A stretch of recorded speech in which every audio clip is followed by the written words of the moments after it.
Today is day 2 for the Come Follow Me study for this week, April 21st through the 27th. If ye are not one, ye are not mine. Doctrine and Covenants 37 through 40. Tuesday, April 22nd, 2025, Doctrine and Covenants 38, 4 through 12.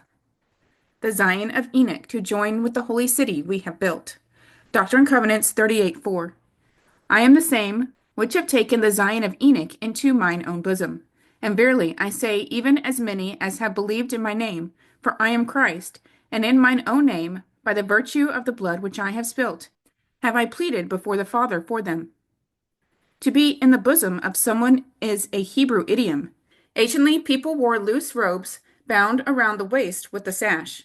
The cloth above the sash formed a pocket in which people might carry objects of all kinds, even small children. Something carried in this way was close to the chest or bosom, so the phrase to be in the bosom of implied a close and favored relationship.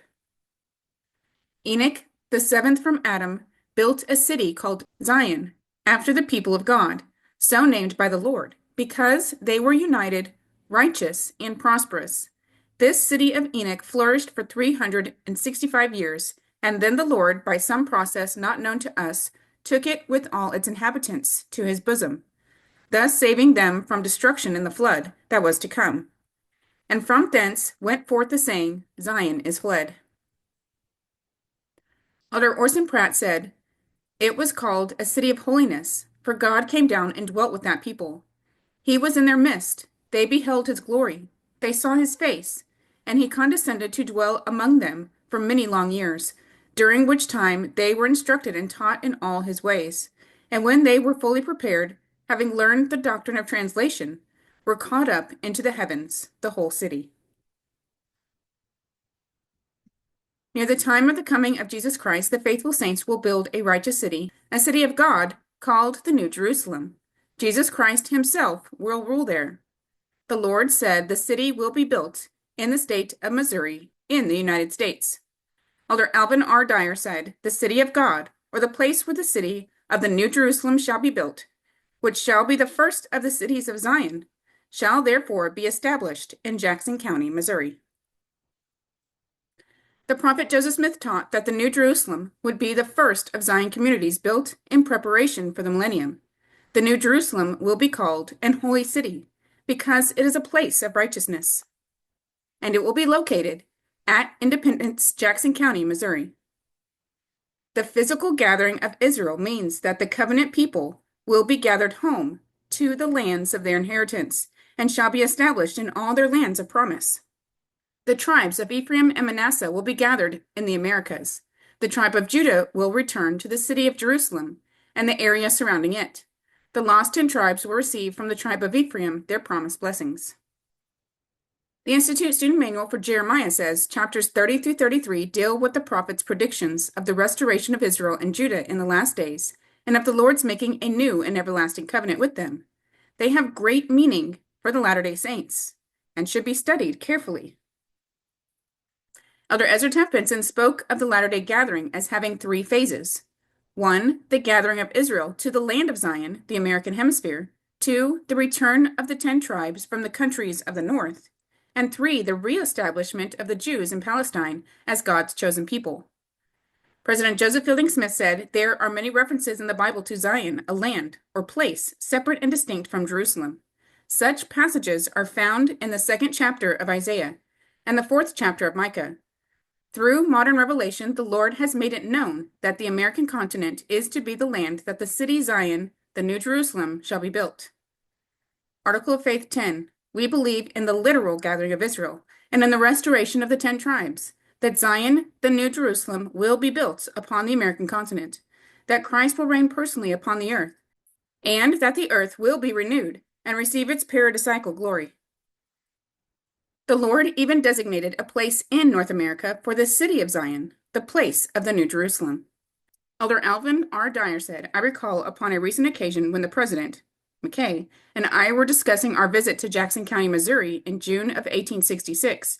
I said to him, you know, President, there are some who feel that our work is over in Jackson County, and that we shall not return there.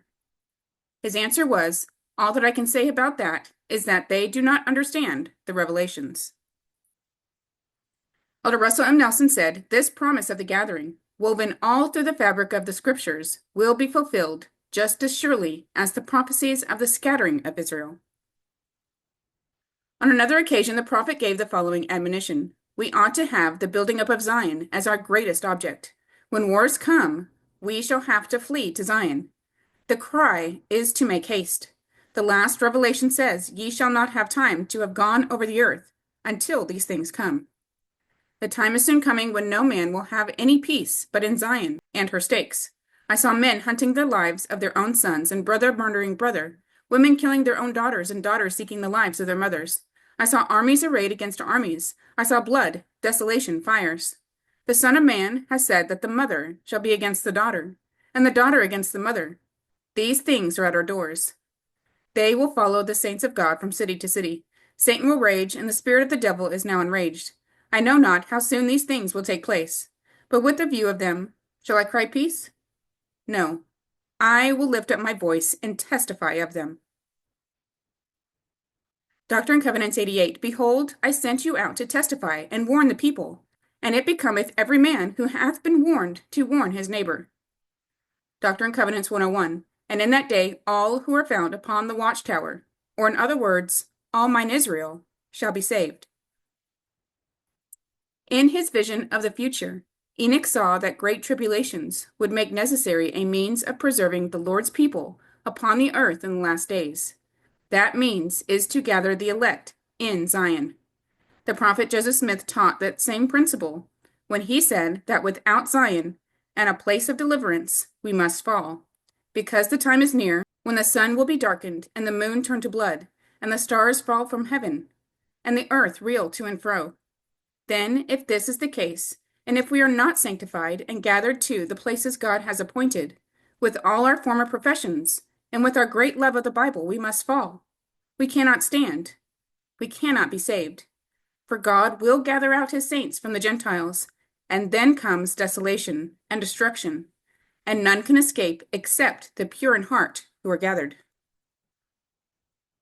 Doctrine and Covenants 105. "Behold, I say unto you, were it not for the transgressions of my people, speaking concerning the church and not individuals, they might have been redeemed even now. But behold, they have not learned to be obedient to the things which I required at their hands, but are full of all manner of evil, and do not impart of their substance, as becometh saints, to the poor and afflicted among them, and are not united according to the union required by the law of the celestial kingdom. And Zion cannot be built up unless it is by the principles of the law of the celestial kingdom. Otherwise, I cannot receive her unto myself. And my people must needs be chastened until they learn obedience, if it must needs be by the things which they suffer." Doctrine and Covenants 101. "For all those who will not endure chastening, but deny me, cannot be sanctified. Mine indignation is soon to be poured out without measure upon all nations, and this will I do when the cup of their iniquity is full. And they that have been scattered shall be gathered, and all they who have mourned shall be comforted, and all they who have given their lives for my name shall be crowned. Therefore let your hearts be comforted concerning Zion, for all flesh is in mine hands.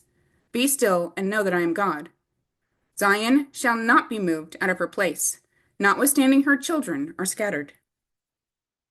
President Joseph Fielding Smith said, "We accept the fact that the center place where the city New Jerusalem is to be built is in Jackson County, Missouri.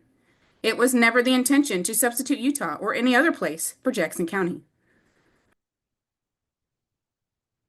President Joseph Fielding Smith also said, "Nearly 100 years have passed since the site of Zion was dedicated and the spot for the temple was chosen, and some of the members of the church seem to be fearful lest the word of the Lord shall fail. Others have tried to convince themselves that the original plan has been changed and that the Lord does not require at our hands this mighty work, which has been predicted by the prophets of ancient times.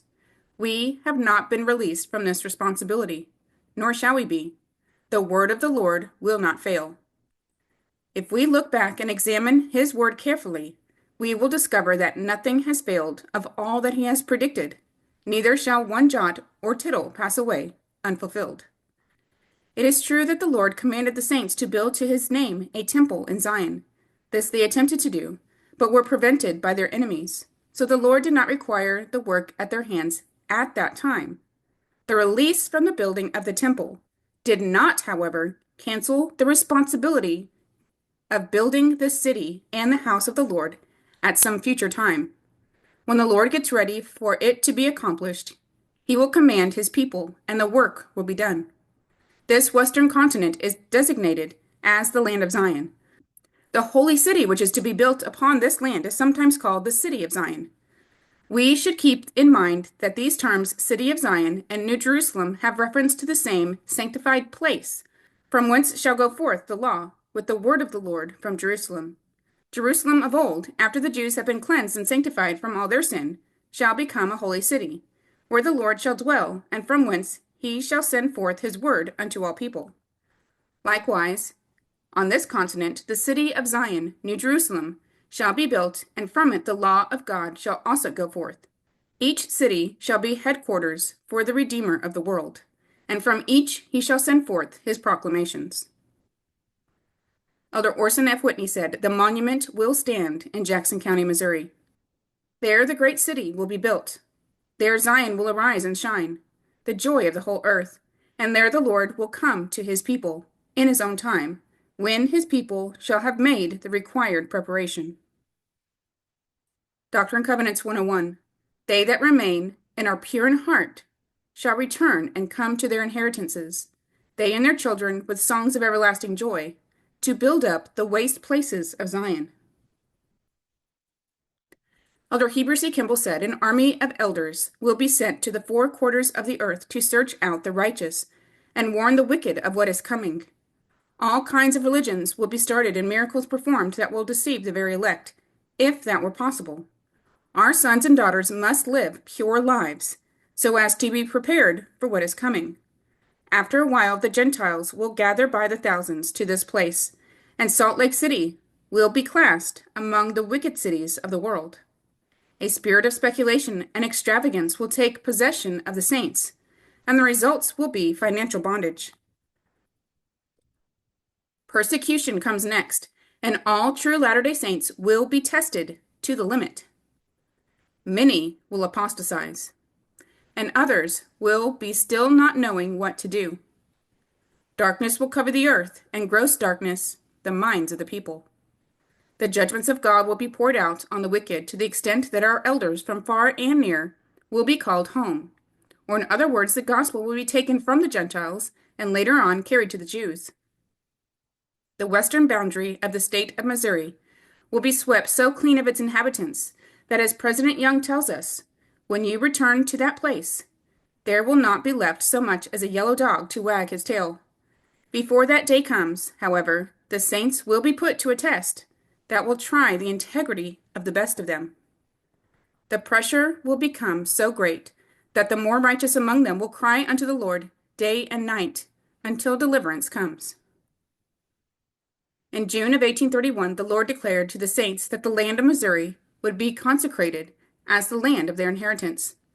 Revelation given to the prophet Joseph Smith indicated that the city of Independence in Jackson County, Missouri, was to be the center place of the city of Zion, or the New Jerusalem, where the saints would gather from every nation, where a temple would be built, and where the saints would dwell in safety and peace in their land of inheritance. Yet, by the end of 1833, church members living in Jackson County had been forced to leave their homes and lands, and had been scattered. Following the expulsion of the saints from Jackson County, the prophet received revelations indicating that Zion would eventually be redeemed, meaning that the modern-day land of promise would be reclaimed or recovered after the saints had been sanctified. In the revelation recorded in Doctrine and Covenants 103, the Lord likened the redemption of Zion to the children of Israel being led to the land of their inheritance. President Joseph Fielding Smith explained the implications of the phrase "in time." It appears from this declaration that the redemption of Zion was not to come immediately, but was to be postponed to some future day. Moreover, that day would not come until the members of the church were willing to keep their covenants and walk unitedly. For until the members of the church learn to walk in full accord and in obedience with all of the commandments, This day cannot come. It may be necessary in order to bring this to pass for the Lord to use drastic measures and cleanse the church from everything that offends. This he has promised to do when he is ready to redeem Zion. President Russell M. Nelson said, "Our Savior and Redeemer, Jesus Christ, will perform some of his mightiest works between now and when he comes again. We will see miraculous indications that God the Father and Jesus Christ preside over this church in majesty and glory." In Doctrine and Covenants 103, verses 11 through 14 state that the Lord intended to restore his people to their lands, and that they would no more be thrown down. It is also clear, however, that this restoration would not happen until after much tribulation. The Lord warned the saints in Doctrine and Covenants 103 that even though he had promised that they could return to the land of Zion, if they polluted their inheritances through sin, they would lose the Lord's support and be thrown down. Since the revelation was given, many leaders of the church have discussed the future return to Jackson County, Missouri. There will be a pure people prepared to receive the Lord when he comes. Those who return to redeem Zion will live the laws of the celestial kingdom, and thus will be prepared to be led by the presence of the Lord. President Russell M. Nelson said, "One crucial element of this gathering is preparing a people who are able, ready, and worthy to receive the Lord when he comes again. A people who have already chosen Jesus Christ over this fallen world. A people who rejoice in their agency to live the higher, holier laws of Jesus Christ. I call upon you, my dear brothers and sisters, to become this righteous people. Cherish and honor your covenants above all other commitments. As you let God prevail in your life, I promise you greater peace, confidence, joy, and yes, rest." Elder Orson Pratt spoke of the need to become a sanctified people. When we go back to Jackson County, we are to go back with power. Do you suppose that God will reveal his power among an unsanctified people who have no regard or respect for his laws and institutions, but who are filled with covetousness? No. When God shows forth his power among the Latter-day Saints, it will be because there is a union of feeling in regard to doctrine and in regard to everything that God has placed in their hands, and not only a union, but a sanctification on their part. That there shall not be a spot or wrinkle, as it were, but everything shall be as fair as the sun that shines in the heavens. In 2020, President Nelson encouraged us to make a list of all that the Lord has promised he will do for covenant Israel. I think you will be astonished. Ponder these promises. Talk about them with your family and friends. Then live and watch for these promises to be fulfilled in your own life. If we recognize that the Lord has power to fulfill the promises he makes, like he did with Abraham, we will put him and his covenants above all other things in our lives and receive these promised blessings. President Joseph Fielding Smith said, "If we would carry out that which the Lord revealed, as he revealed it, then all things would be perfect. For the organization is a perfect organization. The theory of it, the plan of it, is without flaw.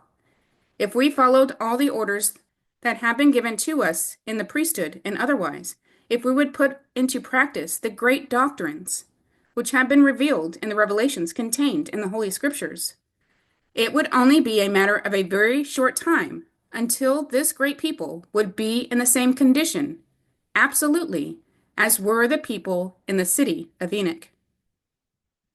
We would be able to walk with God. We would be able to behold his face. Because then faith would abound in the hearts of the people to the full extent that it would be impossible for the Lord to withhold himself, and he would reveal himself unto us as he has done in times past." Doctrine and Covenants 38, 5-6. "But behold, the residue of the wicked have I kept in chains of darkness until the judgment of the great day, which shall come at the end of the earth. And even so will I cause the wicked to be kept, that will not hear my voice, but harden their hearts. And woe, woe, woe is their doom." President Joseph Fielding Smith explained, "When Christ comes the second time, it will be in the clouds of heaven, and it shall be the day of vengeance against the ungodly, when those who have loved wickedness and have been guilty of transgression and rebellion against the laws of God will be destroyed. All during the ministry of Christ, wickedness ruled and seemed to prevail. But when he comes in the clouds of glory, as it is declared in this message of Malachi to the world, and which was said by Moroni to be near at hand, then Christ will appear as the refiner and purifier of both man and beast, and all that pertains to this earth. For the earth itself shall undergo a change and receive its former paradisiacal glory. When Christ comes, only the purified will be able to abide the day. He is in the midst of his saints, who will soon see him. Doctrine and Covenants 38:7. But behold, verily, verily, I say unto you, that mine eyes are upon you. I am in your midst, and ye cannot see me. Elder Brewster McConkie said, the Lord is in our midst from time to time, and we as a people do not see him nearly as often as we should. We are not speaking of him being in our midst in the spiritual sense, that he is here by the power of his Spirit. We are speaking of his personal, literal presence. Doctrine and Covenants 38:8. But the day soon cometh that ye shall see me, and know that I am. For the veil of darkness shall soon be rent, and he that is not purified shall not abide the day. All flesh is corrupt before him. Doctrine and Covenants 38:9. Wherefore gird up your loins and be prepared. Behold, the kingdom is yours, and the enemy shall not overcome. President Joseph Fielding Smith wrote, he has given us the kingdom. He has made us the promise that the enemy of the kingdom shall not overcome. We may have trouble. We have had trouble. We may meet with opposition, but that opposition shall fail in its endeavor to destroy the work of God. The gospel has been restored and the kingdom given to his saints according to the prophecy of Daniel. It is not again to be removed, destroyed, or given to another people. And in his own way and time, he is going to break down all other systems, that the kingdom may prevail, and that he may come and reign as Lord of Lords and King of Kings upon the face of the whole earth. The Lord has called attention to the fact that he is going to destroy systems and organizations and combinations that are false. And how is he going to do it? By giving their members the truth, if they will receive it. By giving them the privilege of coming out of those organizations to receive the truth and have every opportunity to come into his kingdom. For his hand is outstretched ready to greet them. If they will not come, if they will not receive his message, then of course they must fall with their systems. Truth will prevail. Truth will stand when all else is removed and is destined to cover the face of the earth. The imagery of angels waiting to reap down the fields comes from the parable of the wheat and the tares. Elder Wilford Woodruff explained, it certainly is time that we prepare ourselves for that which is to come. Great things await this generation, both Zion and Babylon. All these revelations concerning the fall of Babylon will have their fulfillment. 45 years ago, in speaking to the church, the Lord said, Doctrine and Covenants 38:10, verily I say unto you, ye are clean, but not all, and there is none else with whom I am well pleased. President Joseph Fielding Smith said the Lord could not say he was well pleased with all the members of the church, for even then, as now, there were some in the church who were not clean. Nevertheless, he did declare this church was the only one with which he was well pleased. It is only natural, since he did establish his church, to speak of it in the terms which he did, and while expressing satisfaction with the organization as a whole, yet point out forcibly the fact that there were in the church some tares guilty of sin. Elder Neal A. Maxwell said, the cleaner we become, the more conscious we are of the remaining dirt. Cleansing circumstances are to be welcomed, even if the scrubbing is painful. Doctrine and Covenants 38:11-12. For all flesh is corrupt before me, and the powers of darkness prevail upon the earth among the children of men, in the presence of all the hosts of heaven, which causeth silence to reign, and all eternity is pained, and the angels are waiting the great command to reap down the earth, to gather the tares that they may be burned, and behold, the enemy is combined. Doctrine and Covenants 38:12 refers to the New Testament parable of the wheat and the tares. The imagery of the angels waiting to reap the earth is an allusion to the destruction of the wicked at the end of the world. Elder Wilford Woodruff continued, "This causes silence to reign, and all eternity is pained. The angels of God are waiting to fulfill the great commandment given 45 years ago, now 185 years ago, to go forth and reap down the earth because of the wickedness of men. How do you think eternity feels today? Why, there is more wickedness, 1,000 times over, in the United States now than when that revelation was given. The whole earth is ripe in iniquity. And these inspired men, these elders of Israel, have been commanded of the Almighty to go forth and warn the world that their garments may be clear of the blood of all men." In 1894, President Wolford stated, "God has held the angels of destruction for many years, lest they should reap down the wheat with the tares. But I want to tell you that those angels have left the portals of heaven, and they stand over this people and this nation now, and are hovering over the earth, waiting to pour out the judgments. And from this very day they shall be poured out. Calamities and troubles are increasing in the earth, and there is a meaning in these things. Remember this, and reflect upon these matters. If you do your duty, and I do my duty, we'll have protection, and shall pass through the afflictions in peace and in safety." President Joseph Fielding Smith, who was present when President Woodruff talked about these angels at the dedication of the Salt Lake Temple, recorded the following: "If prophecy is to be fulfilled, there awaits the world a conflict more dreadful than any the world has yet seen." Now I want to make some comments in regard to the statement by President Woodruff and this parable. The Lord said that the sending forth of these angels was to be at the end of the harvest, and the harvest is the end of the world. Now this ought to cause some of us very serious reflections, and the angels have been pleading, as I have read it to you, before the Lord to be sent on their mission. Until 1893, the Lord said to them no, and then he set them loose. According to the revelation of President Woodruff, the Lord sent them out on that mission. What do we gather out of that? That we are at the time of the end. This is the time of the harvest. This is the time spoken of, which is called the end of the world. Elder Neal A. Maxwell of the Quorum of the 12 Apostles explained how God's followers can have peace in a deteriorating world. Years ago, I wondered how the scriptural imagery of angels waiting day and night for the great command to come down and reap the tares in a wicked and suffering world. It seemed rather eager to me. Given such massive, needless human suffering, I don't wonder anymore.